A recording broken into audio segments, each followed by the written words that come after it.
Hello dear students. अब होगा social science का डर का सफाया और अब आप ला सकते हैं सोशल साइंस में भी 90 प्लस मार्क्स। तो देखिए, आज हम लोग ये दूसरा दिन है और आज हम लोग दूसरा चैप्टर जो कि इतिहास का है, भारत में राष्ट्रवाद, इसका शुरुआत करने जा रहे हैं और इसका एंड भी इसी वीडियो में करेंगे। ठीक है, तो हम लोग काफ़ी इंपॉर्टेंट क्वेश्चन को देखने वाले हैं। जैसे पिछली वीडियो में हमने टॉप 10 ऑब्जेक्टिव क्वेश्चन एमसीक्यू प्रश्न देखा था, उसी प्रकार इस वीडियो में हम लोग टॉप 10 एमसीक्यू प्रश्न देखेंगे। उसके बाद टॉप 3 हम लोग 2 अंकीय प्रश्न देखेंगे और फिर कुछ इस चैप्टर का कॉन्सेप्ट समझेंगे, जिससे इस चैप्टर के सारे क्वेश्चन को हम लोग कर पाएँ। ठीक है, तो हम लोग चलिए जल्दी जल्दी हम लोग देखते हैं। तो सबसे पहले हम लोग यहाँ पे देखेंगे कि जालियांवाला बाग की घटना कब हुई थी। काफ़ी इंपॉर्टेंट क्वेश्चन इसे आप लोग देखना है, आप लोग को इसे याद कर लेना है। मैं आपको काफ़ी, क्योंकि इसमें बहुत सारे डेट ही है याद रखना, इतिहास में डेट ही याद रखना है, तो आपको ज़्यादा हड़बड़ लेने की जरूरत नहीं है। आप थोड़ा सा दिमाग लगाकर चीज़ों को समझकर, और नहीं तो आप उसको एक तरह से सीक्वेंस वे में लिखकर भी याद कर सकते हो। ठीक है, तो देखिए जालियांवाला बाग हत्याकांड कब हुआ था? तो यह हुआ था 13 अप्रैल 1919 ईस्वी को, आप लोग याद रख लेना। ठीक है, जालियांवाला बाग हत्याकांड कब हुआ था? तो 1919, लेकिन कब? 13 अप्रैल को। ठीक है, अब देखिए साइमन कमीशन भारत कब पहुंचा? तो साइमन कमीशन जो भारत पहुंचा था ना, वह 1928 ईस्वी में पहुंचा था। आपको इसको थोड़ा समझ लेना है।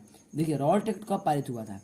तो रॉल्ट एक्ट जो हुआ था वह हुआ था 1919 में, क्योंकि रॉल्ट एक्ट के विरोध में ही लोग जुटे हुए थे जालियांवाला बाग हत्याकांड में और वहाँ पे गोली चली थी।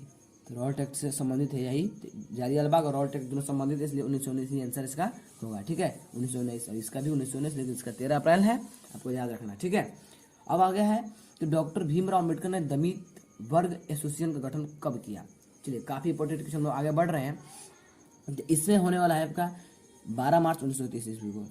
12 मार्च 1930 ईस्वी को क्या गलती हो गया ना, चलो यहाँ हम लोग एक क्वेश्चन देख रहे थे। ठीक है, ये वाला क्वेश्चन देख रहे थे, डॉक्टर भीमराव अम्बेडकर ने दलित वर्ग एसोसिएशन का गठन कब किया?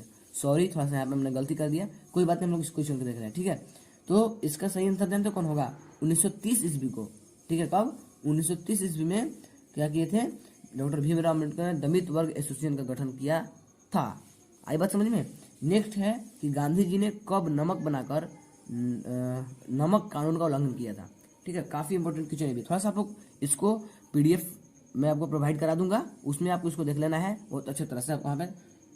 ठीक है, एक बार वीडियो देखने के बाद भी उसको लिख लेना है एक सीक्वेंस वे में अच्छे तरह से। आपको चाहे तो इसका प्रिंट आउट निकलवा लो, देख लो, समझ लो, क्योंकि यह इंपॉर्टेंट क्वेश्चन यही एग्जाम में आपको आएंगे। ठीक है, मैं जो दे रहा हूँ वही इसमें से ही एग्जाम में आएंगे। तो गांधी जी ने कब नमक कानून बनाकर उसका उल्लंघन किया? तो 12 मार्च 1930। तो याद रखना है, 1930 में भीमराव अम्बेडकर ने दलित वर्ग एसोसिएशन का भी गठन किया था, 1930 में ही इस नमक कानून भी बनाकर को किए थे।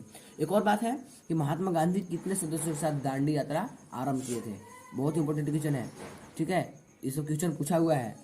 तो महात्मा गांधी 78 सदस्यों के साथ, कितना? 78 सदस्य के साथ। आई बात समझ में?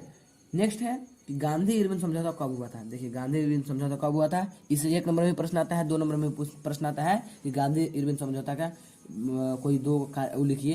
तो आपको आगे क्वेश्चन ऐसे मिलेंगे। यहाँ पे देखिए खैर इस प्रश्न में हम लोग देखते हैं। इसका सही आंसर हो जाएगा 5 मार्च 1931 को। तो गांधी इरविन समझौता कब हुआ था?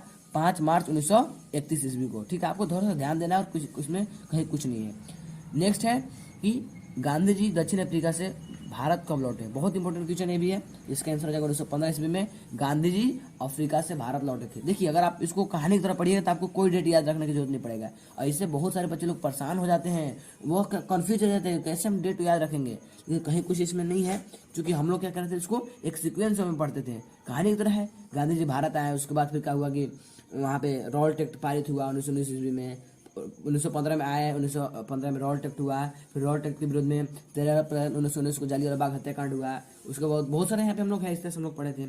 अब क्या है कि पूना पैक्ट कब हुआ? देखिए काफ़ी इंपॉर्टेंट क्वेश्चन ये भी है, पूना पैक्ट कब हुआ? देखिए तो देखिए पूना पैक्ट जो हुआ था ना, वो सितंबर 1932 में हुआ था। और वो था सितंबर 1932 में। आपको सबको ध्यान रख लेना है, थोड़ा सा इसको लिख लेना है, एक बार देख लेना है, कहीं इसमें आपको ऑटोमेटिकली याद हो जाएगा। नेक्स्ट क्वेश्चन है कि चौरा चौरी कांड कब हुआ था? देखिए ये भी चौरा चौरी कांड हुआ था ठीक है, जिससे असहयोग आंदोलन वापस ले लिया गया था गांधी जी द्वारा। ठीक है, चौरा चौरी कांड, जिसमें बहुत सारे पुलिस लोग का 21 या 22 पुलिस लोगों का हत्या कर दिया गया था, जो भारतीय लोगों द्वारा। ठीक है, भारतीय क्रांतिकारी द्वारा। इसका आंसर हो जाएगा 1922 ईस्वी में हुआ था चौरा चौरी कांड। ठीक है, कब हुआ था? 1922 ईस्वी में। जो लोग बुक पढ़ते होंगे उनको हमेशा ऐसे ही आपको मालूम होगा। अच्छा, नेक्स्ट क्वेश्चन है दूसरे गोल में से मिले। अब बोलो सर टॉप 10 देना, 11th कहाँ से आ गया? तो देखिए 11th में आपने एक्स्ट्रा बनाया हूँ, वो किताब का इम्पोर्टेंट है, तो जो लोग इम्पोर्टेंट थोड़ा सा ध्यान देंगे, एक्स्ट्रा चलेंगे, उनको एक्स्ट्रा फायदा होने वाला है। ठीक है, तो जो लोग भाई टॉप 10 पे हैं तो वो नहीं रहने दो, जो एक्स्ट्रा सीखना चाहते हैं, क्योंकि ये भी क्वेश्चन में एग्जाम में आ सकता है और कई बार पूछा भी है। तो देखिए एक बेसिक मिल रहा है तो कोई दिक्कत नहीं है। दूसरा गोलमेज सम्मेलन कब हुआ था? तो जो दूसरा गोलमेज सम्मेलन हुआ था वो आपका हुआ था 1931 ईस्वी में। ठीक है, ऑप्शन नंबर ए सही इसका होना जाएगा। ठीक है, कब हुआ था दूसरा गोलमेज सम्मेलन? 1931, ये ऑप्शन नंबर ए सही है। अब हम लोग बात करते हैं 2 अंकीय प्रश्न का। ठीक है, किसका? 2 अंकीय प्रश्न, काफी इंपॉर्टेंट यहाँ से प्रश्न है। देखिए पहला है कि पिकेटिंग से आप क्या समझते हैं? 2 अंक का ही प्रश्न है, मैं आपको बता दूं, यहाँ पे ऊपर लिखा हुआ है 2 अंकीय प्रश्न। तो सबसे पहले है कि पिकेटिंग से आप क्या समझते हैं? पिकेटिंग से क्या समझते हैं? देखिए प्रदर्शन या विरोध का एक ऐसा स्वरूप जिसमें लोग किसी दुकान, फैक्ट्री या दफ्तर के भीतर जाने का रास्ता रोक लेते हैं। देखिए क्या होता था जब उसमें क्रांतिकारी जब लोग जब प्रदर्शन करते थे, तो उसमें क्या होता था ना कि लोग प्रदर्शन के समय दुकान, फैक्ट्री या दफ्तर के जो बाहर जाने का रास्ता रोक। अभी भी हम लोग क्या करते हैं, जब हम लोग कोई प्रदर्शन करते हैं तो रोड जाम कर देते हैं, यानी कि जाने का रास्ता रोकते हैं हम लोग। तो उस पर वहाँ पे क्या करते हैं? प्रदर्शन या विरोध का ऐसा स्वरूप जिसमें लोग किसी दुकान, फैक्ट्री या दफ्तर के भीतर जाने का रास्ता रोक लेते हैं। दूसरा क्या है कि गांधी इरविन समझौता की 2 प्रमुख विशेषताओं को लेकर काफी इंपोर्टेंट सब क्वेश्चन है, मैं आपको जो दे रहा हूँ काफी इंपोर्टेंट क्वेश्चन है। ठीक है, तो देखिए गांधी इरविन समझौता की 2 प्रमुख विशेषता इस प्रकार है। आपको मैं बार बार बोल रहा हूँ कि इसका PDF नोट भी अवेलेबल है, आप डिस्क्रिप्शन में जाकर ले सकते हैं। ठीक है, वहां से आपको इसको लिख लेना है, समझ लेना है, 1-2 बार इसको पढ़ लेना है, यही एग्जाम में आने वाला है। बिल्कुल आपको मेरा द्वारा लिखाया हुआ है, इसलिए आपको ज्यादातर संभावना है कि आपको देखते ही याद हो जाए। ठीक है, क्योंकि देखिए किताबी लेवल याद रखना थोड़ा सा दिक्कत होता है, मुश्किल होता है, लेकिन जो अपने द्वारा लिखा हुआ है उसमें आपको कोई दिक्कत नहीं होगा। ठीक है, नेक्स्ट यहाँ पे हम लोग पढ़ते हैं आगे। गांधी इरविन समझौता की 2 मुख्य विशेषता इस प्रकार है कि गांधी इरविन समझौता के जरिए गांधी जी को लंदन में होने वाले दूसरे गिलमोट सम्मेलन में हिस्सा लेने का मौका मिला था। अगर आप इतना नहीं लिख रहे तो ऐसे भी लिख सकते हैं कि गांधी इरविन समझौता के जरिए महात्मा गांधी को दूसरे गोलमेज सम्मेलन में जाने का मौका मिला था। आपको जिस तरह से आपको लिखना है उससे खाली बातों को समझना है बस। आप कैसे पर लिख सकते हैं, अगर इस प्रकार लिख दे तो और अच्छा है, और नहीं तो आप जिस प्रकार लिख सकते हो उतना, तो आपके ऊपर डिपेंड करता है, वो आपको अपने शब्दों में लिखना है। सरकार राजनीतिक कैदियों को रिहा करने पर राजी हो गई थी। ठीक है, इसलिए गांधी इरविन समझौता हुआ था। इसके 2 लाभ है, हम लोग लिख दिए, 2 इसका मुख्य जो विशेषता था हम लोग वहाँ पे लिख दिए। नेक्स्ट जो है इंपॉर्टेंट क्वेश्चन है, गिरमिटिया मजदूर से आप क्या समझते हैं? बहुत इंपॉर्टेंट है भी है, ये भी 2 अंक का है। थोड़ा सा लंबा आपको लग रहा होगा, लेकिन ये 2 अंक का है। ठीक है, 2 अंक का ही, कभी कभी 3 अंक में पूछा जाता है, इससे कोई दिक्कत नहीं है। 2 अंक 3 अंक जो भी हो आपको देख लेना है। औपनिवेशिक शासन के दौरान बहुत सारे लोगों को काम करने के लिए फिजी, गयाना, वेस्ट इंडीज आदि स्थानों पर ले जाया गया था, जिसके बाद में गिरमिटिया ले जाया जाता था, जिन्हें बाद में गिरमिटिया कहा जाने लगा। उन्हें एक एग्रीमेंट का तहत ले जाया जाता था। बाद में इसी एग्रीमेंट को ये मजदूर गिरमिट कहने लगे, जिससे आगे चलकर इस मजदूरों को गिरमिटिया कहने। देखिए कहने का मतलब क्या लिखा हुआ आप लोग, ठीक है मैं आपको समझा दे रहा हूँ क्या है। देखिए औपनिवेशिक शासन जो था ना, जिसमें यहाँ पे औपनिवेशिक लोग का शासन चलता था, उसमें क्या होता था कि हमारे देश से यहाँ से लोगों को, मजदूर को ले जाया जाता था कहाँ? तो फिजी, गयाना, वेस्ट इंडीज दूसरे देशों में ले जाया जाता था। ठीक है, और वहाँ पर उन लोगों को काम किया जाता है, एग्रीमेंट का तहत लिया जाया जाता था कि आपको वहाँ जाना था, इतना दिन का वहीं आपको मतलब इतना दिन वहाँ पर रहना होगा, बीच में आपको कहीं आना नहीं है। इस तरह से एग्रीमेंट के तहत, जिसे हम लोग अनुबंध बोलते हैं, यहाँ पे लिखा हुआ ना अनुबंध, उसके ले जाया जाता था, और इसलिए उन लोग को गिरमिटिया कहा जाने लगा। ठीक है, इस अनुबंध को लोग गिरमिट करते थे, इसलिए लोग गिरमिटिया मजदूर कहा जाता था। अब हम लोग बात करते हैं कुछ महत्वपूर्ण और 5 अंकीय प्रश्न को।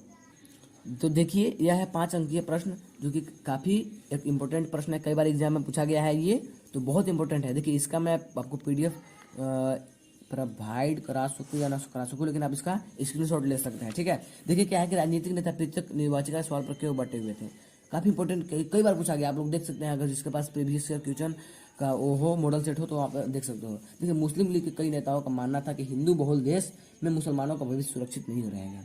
वो अपने समुदाय के लिए अधिक शक्ति की इच्छा रखते थे। देखिए आप लोग लगता होगा कि भैया या सर इसको हम लोग इतना लंबा किसी को कैसे याद रखेंगे, तो मैं आपको 12 बोल रहा हूँ कि आपको रट्टा नहीं मारना है। अगर आपको रट्टा मारना है तो आप पढ़ो मत करो, आप पढ़ाई ही मत करो। जब आपको रट्टा मारना है तो बिल्कुल मत पढ़ो, मैं आपको रट्टा मारने के लिए नहीं दे रहा हूँ, आपको मैं समझाने के लिए और समझाने का प्रयास हर संभव कर रहा हूँ। आपको इसको पढ़ कर समझने का प्रयास करना है, क्योंकि देखिए ये मेरे द्वारा लिखा गया है, ठीक है, मैं अपने खुद से अपने लैंग्वेज में लिखा हूँ, तो हो सके आपको ज़्यादा समझ में आए।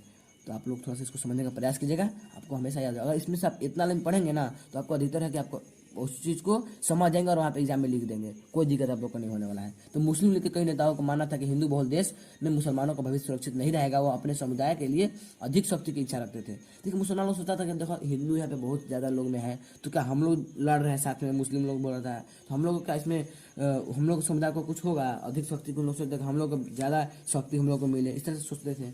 अम्बेडकर जैसे दलित नेताओं की भी यही स्थिति लगभग थी। देखिए अम्बेडकर जी भी यही सोचते थे, उन लोग का भी यही स्थिति रहता था लगभग कि भाई हम लोग जो नीच जाति के लोग हैं, हम लोग का क्या हाल होगा, सब लोग यही सोचता था, ठीक है, अलग अलग समुदाय के लोग, ठीक है, लगभग ऐसे ही स्थिति थी। दलितों के खिलाफ उत्पीड़न के एक लंबे इतिहास के कारण इन्हें यह डर था कि सवर्णों के हाथों में राजनीतिक सत्ता आने से दलितों की स्थिति और भी खराब हो जाएगी। देखिए लंबे समय से पहले उन लोग को क्या कहते हैं, उन लोग का जो उत्पीड़न में सहते थे, उन लोग पहले बहुत ज़्यादा छुआछूत था। यही बोल रहा था कि उसको समझने का प्रयास कीजिए क्या कह रहा है, ठीक है, लिखा हुआ मत ध्यान, उसको आप अपने से भी लिख सकते हो। इतना आपको दिख रहा होगा 10 लाइन ना, इसको 20 लाइन भी लिख सकते हो, लेकिन ज़्यादा फायदा नहीं है। जब मैं लिखवा रहा हूँ उस चीज़ को वैसे लिख दोगे ना एग्जाम में, मैं आपको 100% बोल रहा हूँ कि आपको 5 मार्क्स कोई रोकने वाला नहीं है, ठीक है। ये रहता था तो स्वर्ण हम लोग यहाँ तक पढ़ गए थे, ठीक है। दूसरी ओर महात्मा गांधी का मानना था कि पृथक निर्वाचक बनाने से वैसे लोग मुख्य धारा से और भी दूर चले जाएंगे।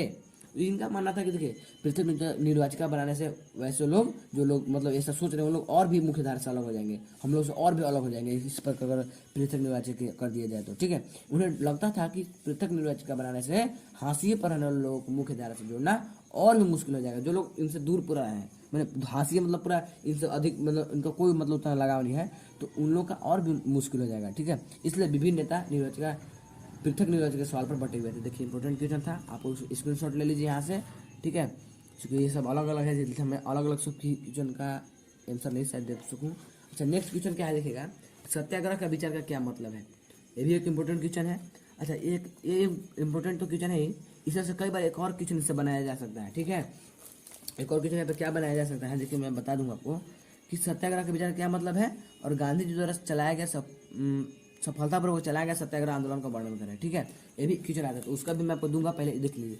यहाँ से बहुत सारे क्वेश्चन बनते हैं, तो आपको लग रहा होगा कि सर आप तो टॉप क्वेश्चन देने वाले हैं, तो हमें लगता ही नहीं यार कि कौन कौन टॉप इसमें है क्वेश्चन, क्योंकि सब टॉप ही लगता है, हर बार सब क्वेश्चन पूछा गया है। तो मैं नहीं चाहता हूँ, देखिए जिन बच्चों को लगता है कि हम कम पढ़े तो कम ही पढ़ के जाइएगा, लेकिन जो बच्चा अधिक मेहनत कर रहा है वह सब क्वेश्चन देख लो।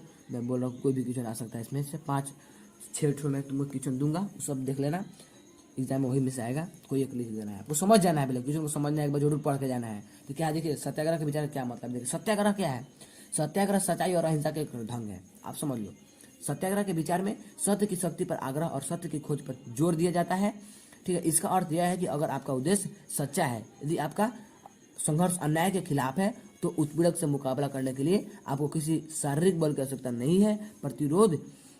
प्रतिशोध की भावना या आत्मा का सहारा लिए बिना सत्याग्रही केवल अहिंसा के सहारे भी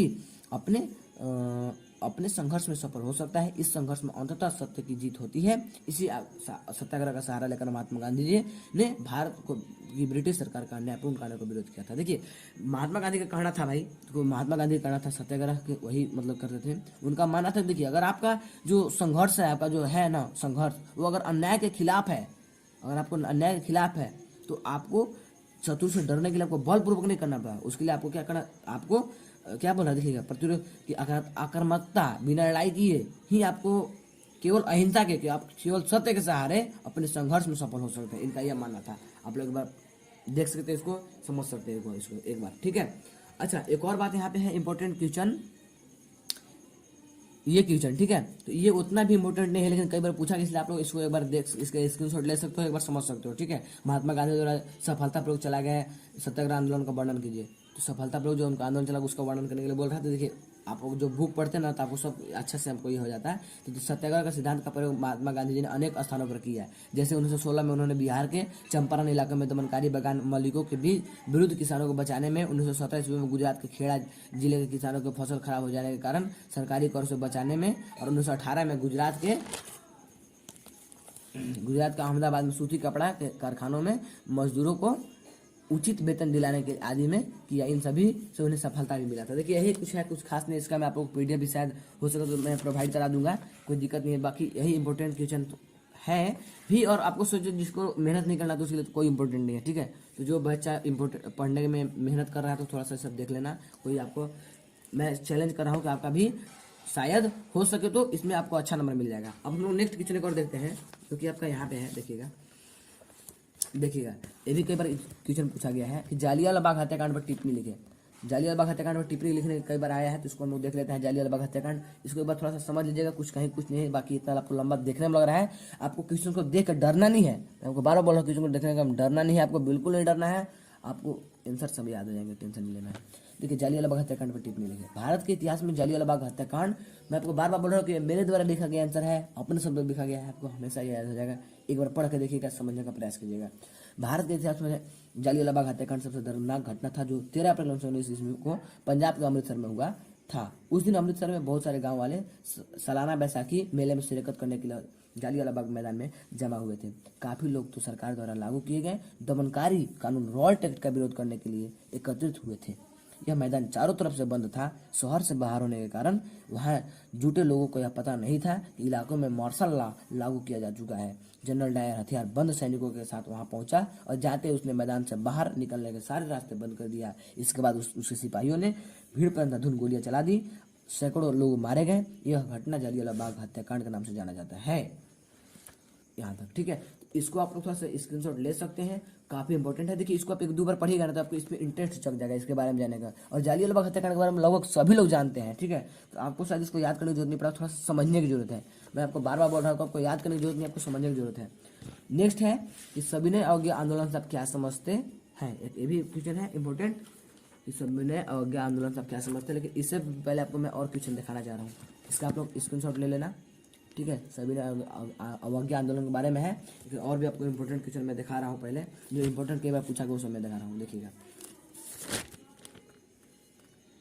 ठीक है। देखिए एक इंपॉर्टेंट क्वेश्चन ये है कि भारत के लोग रॉल्ट एक्ट के विरोध में क्यों थे। देखिए जालियांवाला बाग हत्याकांड आप लोग जान गए, लेकिन यहाँ पे भारत के लोग रॉल्ट एक्ट के विरोध में क्यों थे। ये लोग दोनों रिलेशन वाला सवाल थोड़ा सा आपको लग रहा होगा।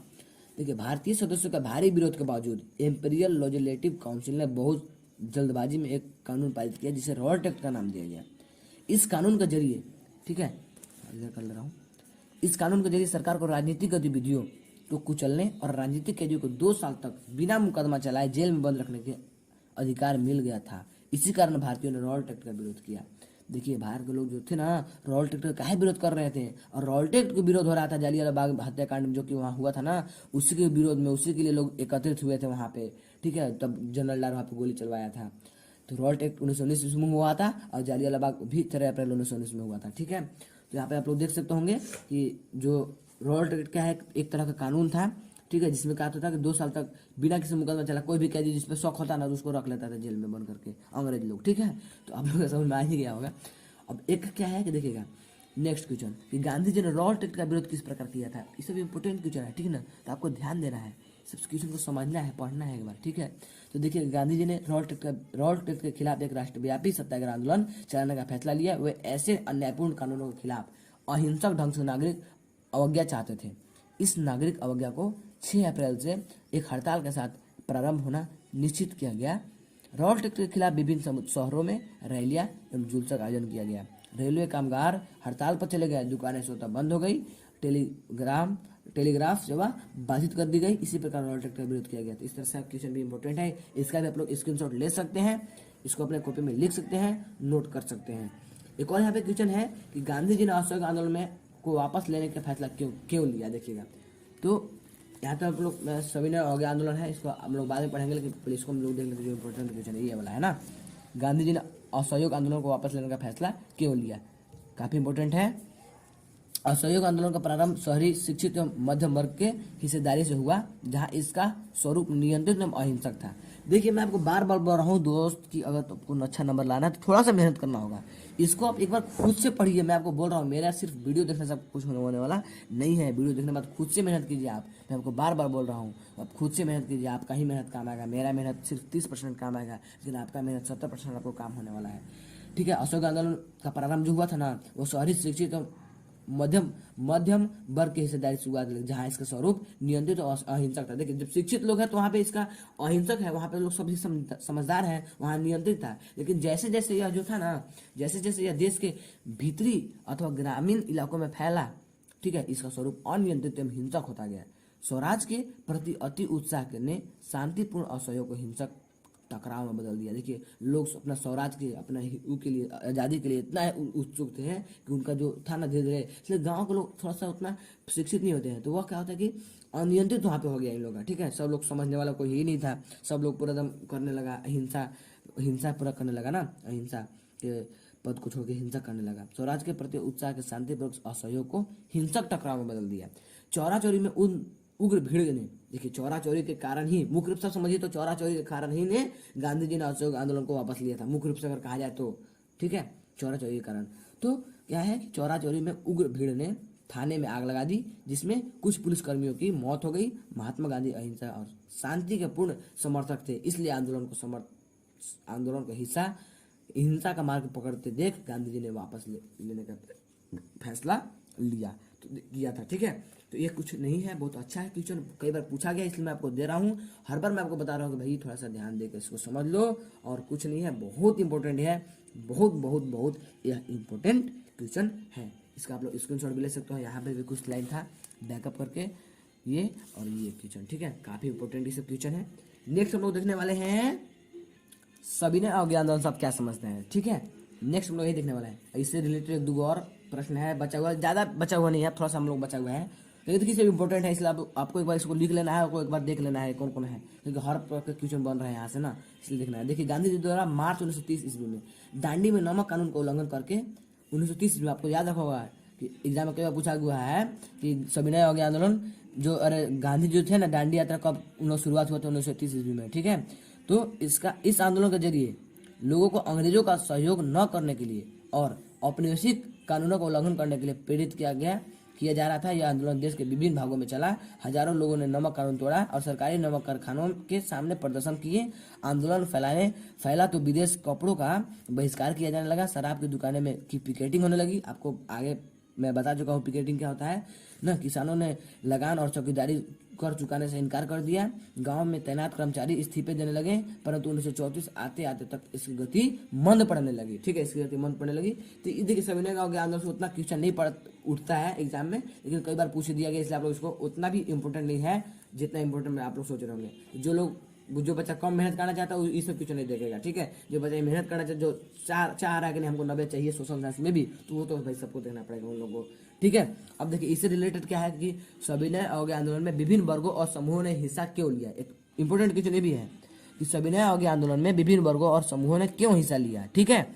तो मैं आपको बता दूं कि सविनय अवज्ञा आंदोलन में विभिन्न वर्गों और समूहों ने हिस्सा लिया क्योंकि स्वराज के मायने सभी के लिए अलग अलग थे। देखिए, सभी लोग के लिए स्वराज का मायने अलग अलग था। जैसे देखिए, धनिक जो किसानों के लिए स्वराज का अर्थ था कि भारी लगान के खिलाफ लड़ाई। जो धनिक, देखिए स्वराज का मायने सब लोग के लिए अलग अलग था, इसलिए सविनय अवज्ञा में विभिन्न वर्गों के लोग और समूह के लोग हिस्सा लिया, क्योंकि सभी लोग स्वराज के लिए मांग था, लेकिन मांग तो सबका अलग अलग था। देखिएगा, धनी किसानों को क्या था स्वराज का अर्थ कि भारी लगान के खिलाफ वो हो। अच्छा, गरीब किसान के लिए स्वराज का अर्थ था कि उनके पास स्वयं की जमीन हो, उन्हें जमीन का किराया नहीं देना हो और बेगार नहीं करना पड़े, ठीक है। महिलाओं के लिए स्वराज का अर्थ था कि भारतीय समाज में पुरुषों के साथ बराबरी और स्तरीय जीवन की प्राप्ति हो, ठीक है।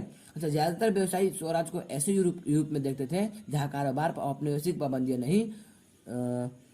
नहीं होगी और व्यापार व उद्योग निर्बाध रूप से फल फूल सकते। देखिए, इसलिए आपको यहाँ पे समझ में आ गया होगा कि चार तरह के लोग हैं और चारों तरह का अलग अलग तरह से स्वराज का अर्थ है, ठीक है। इसलिए सविनय अवज्ञा आंदोलन में विभिन्न वर्गों के समूहों के लोगों ने हिस्सा लिया था। अब ठीक है, यहाँ तक इंपॉर्टेंट क्वेश्चन था, और लास्ट एक और आपको इंपॉर्टेंट क्वेश्चन दिखाने वाला हूँ जो कि है इंपॉर्टेंट क्वेश्चन लास्ट। हाँ, देखिए, एक ये है शायद, ये देखिए, असहयोग आंदोलन में भारतीय द्वारा अपनाए गए तरीकों की समीक्षा कीजिए। उतना इंपॉर्टेंट नहीं है, एक बार एग्जाम में पूछा गया, इसलिए मैं आपको दिखा दे रहा हूँ। इसका आप लोग स्क्रीनशॉट ले लीजिए, क्योंकि वीडियो बहुत ज़्यादा लंबा भी बन चुका है, इसलिए मैं चाहूँगा इसको आप लोग उतना समय में ज़्यादा नहीं बर्बाद करूँ, मैं आप लोग इसका एक बार देख के स्क्रीनशॉट ले सकते हैं। स्क्रीनशॉट ले लिए होंगे, चलिए तो आप लोग वीडियो कैसा लगा? देखिए दोस्तों, आप लोग सिर्फ वीडियो देखते हैं, लाइक नहीं करते। लाइक जरूर कर लीजिए और सब्सक्राइब भी कर लीजिए, क्योंकि लाइक और सब्सक्राइब करने आपको कुछ जाता नहीं है, क्योंकि उससे हमको मोटिवेशन मिलता है और हम ज़्यादा और से और ज़्यादा आपको हेल्प कर सकते हैं। देखिए आप लोग, मैं बहुत ज़्यादा नोट्स बना कर रखा हूँ यार। देख लो आप लोग कितना मेहनत कर रहा हूँ, मैं जस्ट अभी सभी का नोट बना रहा हूँ, ठीक है। तो आप लोग लेते हैं मेहनत कर रहा हूँ, तो आप लोग भी मेरे लिए थोड़ा सा ये कीजिए, आप लोग अच्छे से तैयारी कीजिए। आप लोग मैं हमेशा साथ हूँ और आप लोग अच्छा नंबर लाइए। सोशल साइंस में आप लोग को डरने की जरूरत नहीं है, मैं सोशल साइंस के सभी चैप्टर कंप्लीट कर दूंगा, टेंशन लेने की बात नहीं है। और भी जितने भी सोशल साइंस के और भी हैं, जिसमें इतिहास को छोड़कर भूगोल हो गया, अर्थशास्त्र हो गया, नागरिक शास्त्र हो गया, उसका भी हम लोग करेंगे। तो चलिए मिलते हैं नेक्स्ट वीडियो में। जय हिंद, वंदे मातरम।